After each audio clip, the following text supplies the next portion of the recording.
Om Swastiastu. Selamat berjumpa kembali dalam materi filsafat pendidikan pada kesempatan hari ini. Nah, pada kesempatan yang berbahagia ini, izinkan saya untuk menyampaikan berkaitan dengan peranan filsafat di dalam lingkungan pendidikan. Nah, bagi Bapak Ibu, mungkin gitu terbersit di dalam pikiran bahwasanya filsafat itu hanyalah sebuah kerangka teoritis yang fungsinya sangat minim di dalam kehidupan. Namun, pada kenyataannya, filsafat ini merupakan fondasi di dalam kehidupan, terlebih di dalam pendidikan itu sendiri.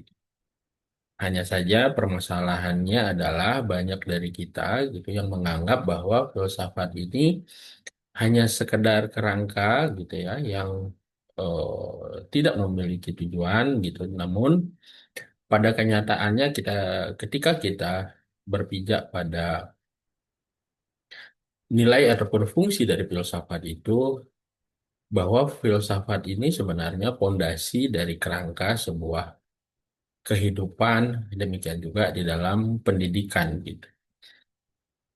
Nah, dalam kesempatan yang berbahagia ini saya akan mencoba menyampaikan terkait dengan peranan filsafat pendidikan di dalam mencegah bullying.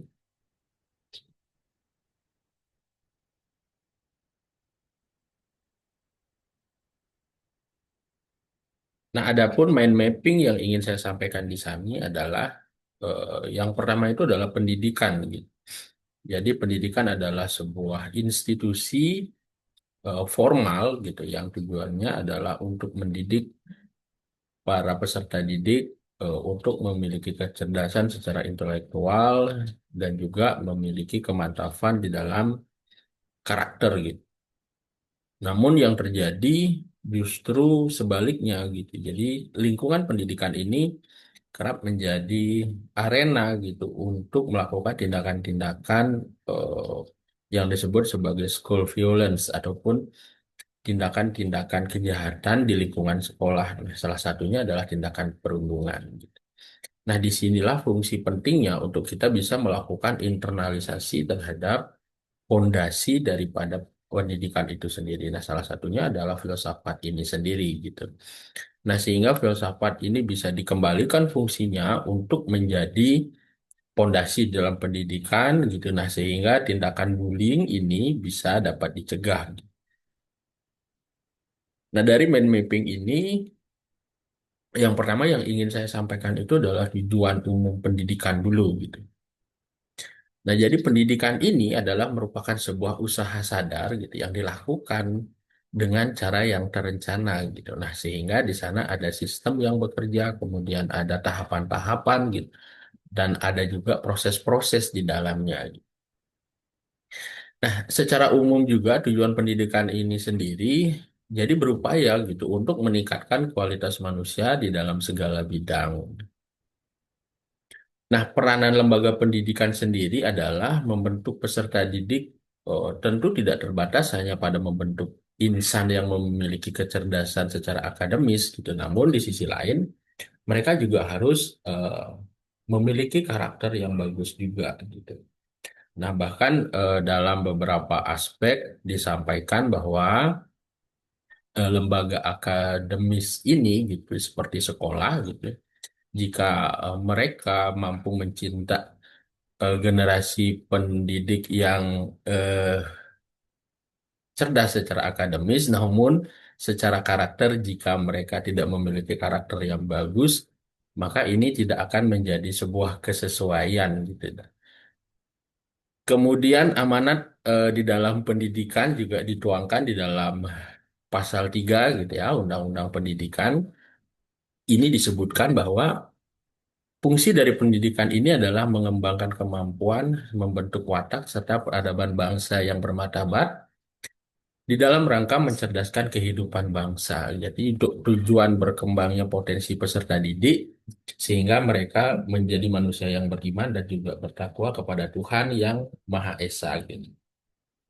Di samping itu juga mereka memiliki akhlak yang mulia, kemudian memiliki kesehatan, berilmu, kemudian cakap, kreatif, mandiri, sehingga mampu menjadi warga negara yang demokratis dan juga bertanggung jawab. Nah, sampai di sini gitu ya. Jadi kita memiliki sebuah pondasi berpikir bahwa tujuan daripada pendidikan itu pertama itu mencerdaskan peserta didik secara kognitif ataupun pengetahuan. Kemudian yang kedua itu mereka memiliki moral yang bagus di dalam kehidupannya dan yang ketiga mereka memiliki iman beserta takwa gitu ya. Jadi ketiga-tiganya ini harus berjalan secara beriringan. Nah, akan tetapi kalau kita misalnya lihat faktanya yang berkembang di sekolah, nah saat ini apa yang disebut sebagai karakter gitu dan juga akhlak mulia ini nampaknya terdistorsi oleh tindakan-tindakan yang disebut sebagai school violence itu tadi gitu. Nah, salah satunya adalah tindakan bullying. Bahkan di beberapa siswa sendiri, jadi tindakan bullying ini dianggap sebagai sesuatu yang lumrah gitu dan menjadi sebuah tren gitu ketika dia tidak melakukan bullying ini gitu maka eksistensi dirinya ini tidak dapat dijaga gitu. Nah, inilah yang menjadi sebuah eh, permasalahan gitu di beberapa sekolah.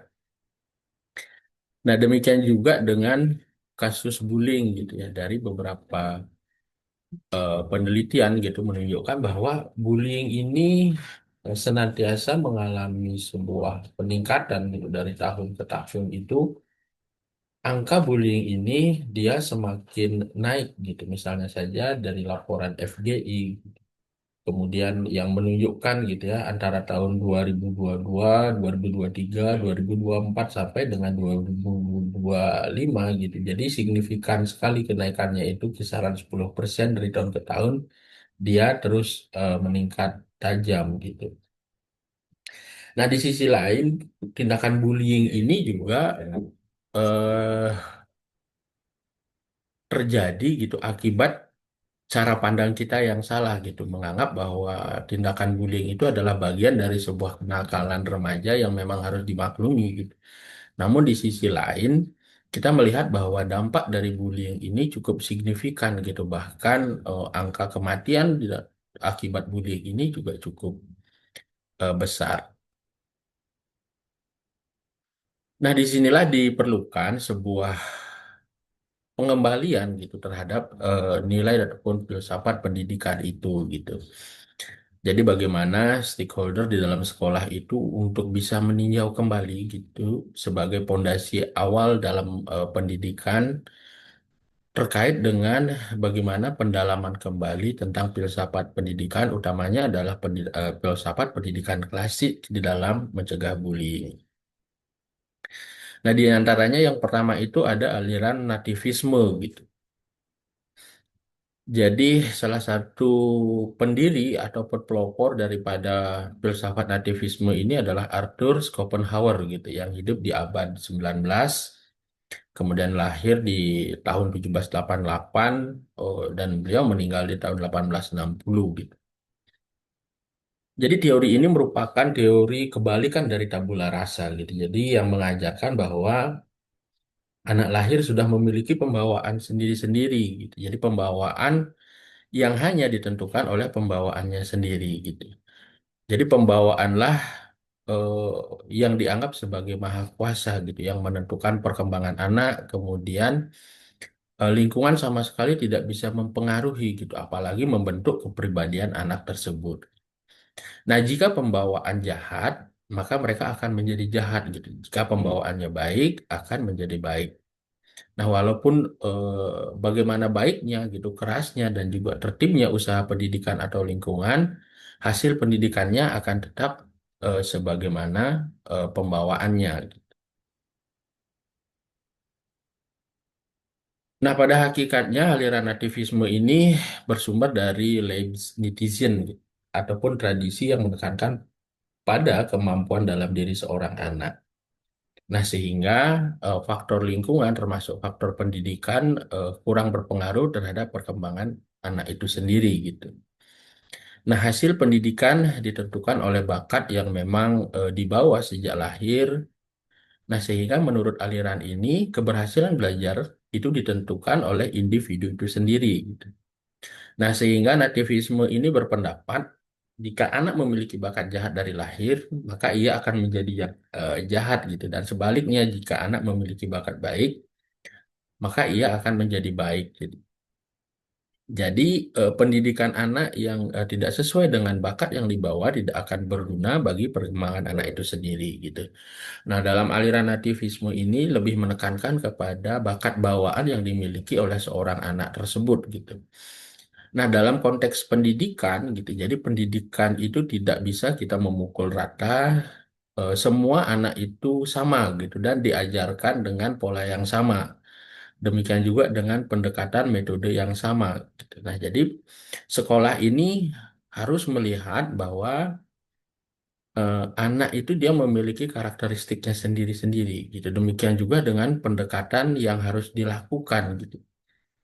Nah, sehingga gitu dalam konteks bullying yang terjadi itu, sekolah juga harus menerapkan bagaimana pendekatan personal terhadap anak itu gitu, sebab mereka memiliki bakat serta bawaannya sendiri gitu. Nah, melalui pendekatan personal inilah kemudian guru bisa menyelipkan nilai-nilai yang berkaitan dengan eh, tindakan anti bullying tersebut gitu. Nah, demikian juga dengan pelaku bullying yang ya biasanya dilakukan oleh seseorang yang memiliki kuasa penuh gitu ya dengan berbagai identitasnya sebagai seorang pembuli, maka pihak sekolah harus secara personal melihat anak tersebut gitu. Kemudian diberikanlah pendekatan secara mengkhusus juga gitu. Jadi nativisme lebih menekankan bagaimana karakter individu itu sendiri. Kemudian yang kedua itu adalah empirisme gitu. Jadi empirisme ini adalah sebuah filsafat gitu yang menyatakan bahwa semua pengetahuan ini berasal dari pengalaman manusia gitu. Jadi empirisme ini menolak anggapan bahwa manusia telah membawa fitrah pengetahuan dalam dirinya ketika dilahirkan gitu. Nah, eh, tokoh-tokoh di dalam filsafat empirisme ini adalah diantaranya ada Hume, kemudian ada George Berkeley, kemudian ada juga John Locke. Nah, secara terminologis gitu terdapat beberapa definisi mengenai empirisme.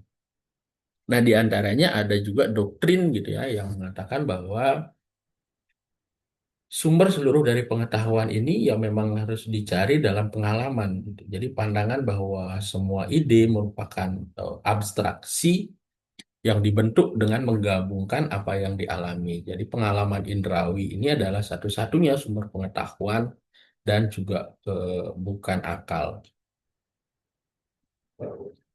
Nah, sehingga para kaum empiris juga cukup puas dengan mengembangkan sebuah sistem pengetahuan yang mempunyai peluang besar untuk benar gitu, meskipun kemastian mutlaknya tidak akan pernah dapat dijamin gitu. Jadi kaum empiris ini memegang teguh pendapat bahwa pengetahuan manusia dapat diperoleh lewat pengalaman gitu. Nah, bagaimana kemudian sekolah gitu ya bisa memfasilitasi anak-anak tersebut dengan beraneka ragam pengalaman gitu. Jadi pengalaman-pengalaman yang bermakna sebagai bentuk aktualisasi dari kegiatan saling menghormati antara satu dengan yang lainnya ini menjadi titik tekan di dalam empirisme gitu. Nah, jadi siswa itu harus lebih banyak diberikan pengalaman-pengalaman yang memang berkaitan dengan tindakan sosialnya gitu.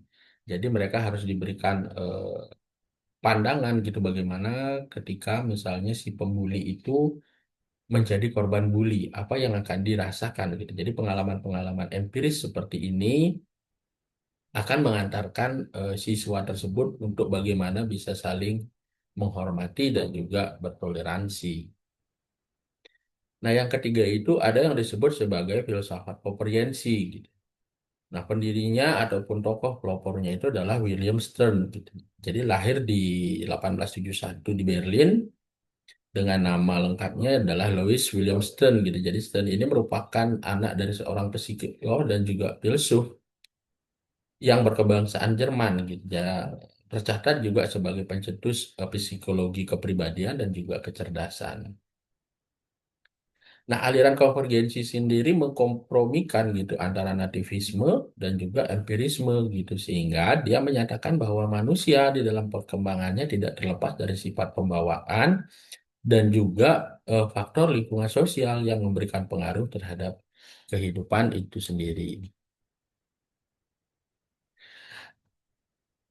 Nah, teori konvergensi ini hadir yang tentunya ratusan tahun yang telah silam gitu ya. Jadi untuk memberikan penguatan bahwa potensi dasar manusia itu dapat dipengaruhi faktor pembawaan dan juga faktor lingkungan gitu.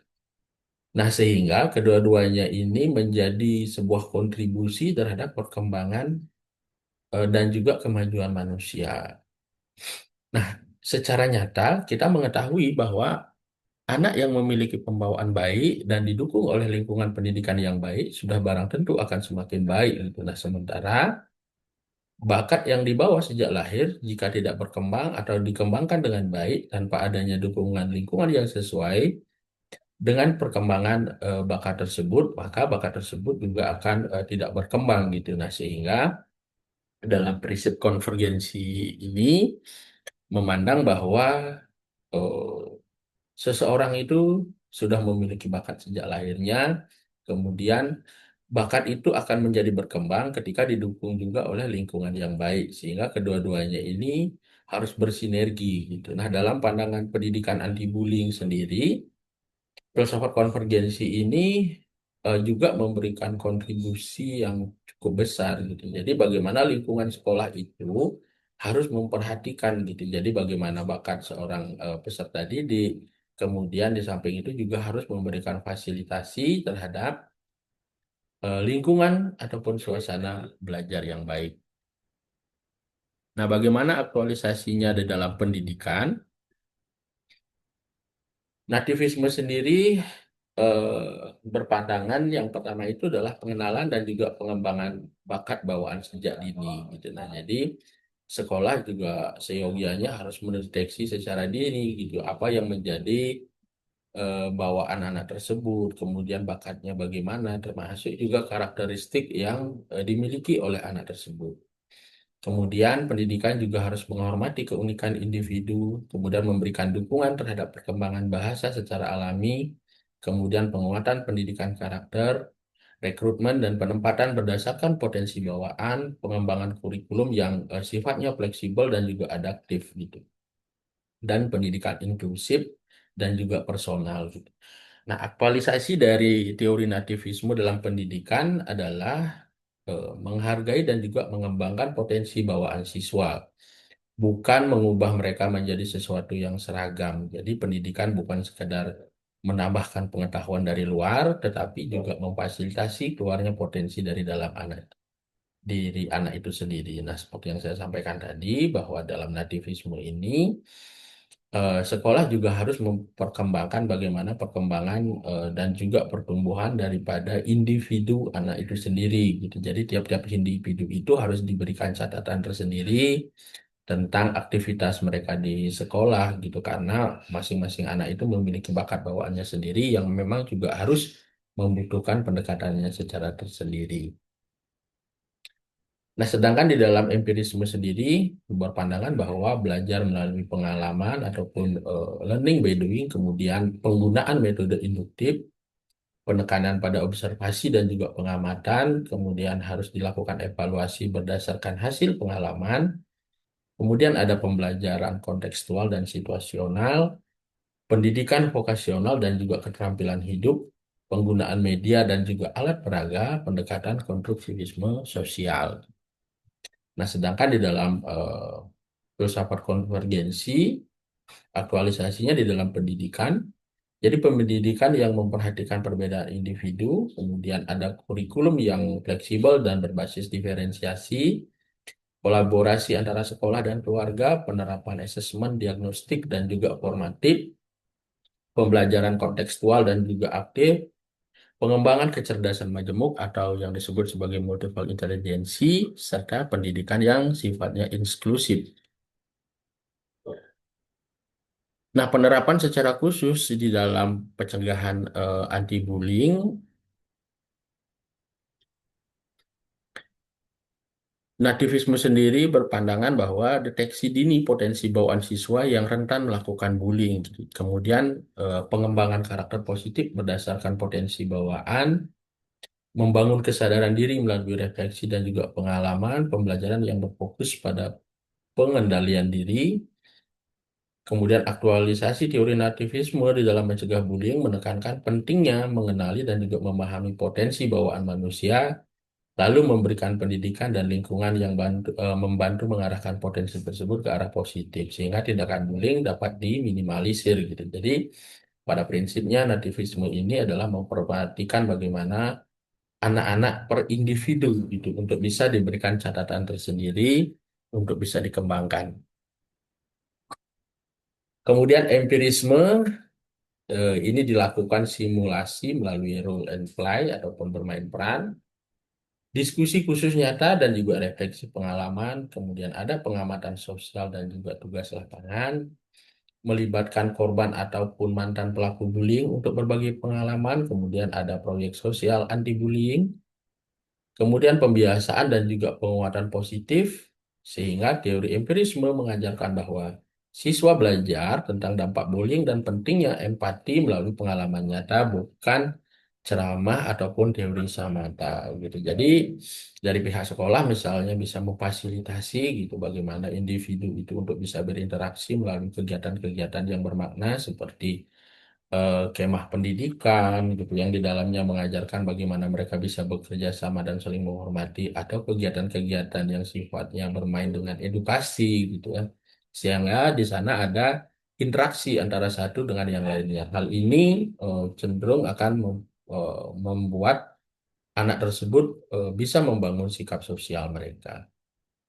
Nah, sedangkan dalam teori konvergensi, identifikasi dini karakter daripada kepribadian siswa, kemudian membangun lingkungan sekolah yang positif serta inklusif, kemudian adanya kolaborasi antara sekolah, orang tua, dan masyarakat, pembelajaran sosial dan juga emosional, role model dan juga penguatan positif, serta pendekatan individual terhadap pelaku dan juga korban, kegiatan kolaboratif dan juga berbasis nilai gitu.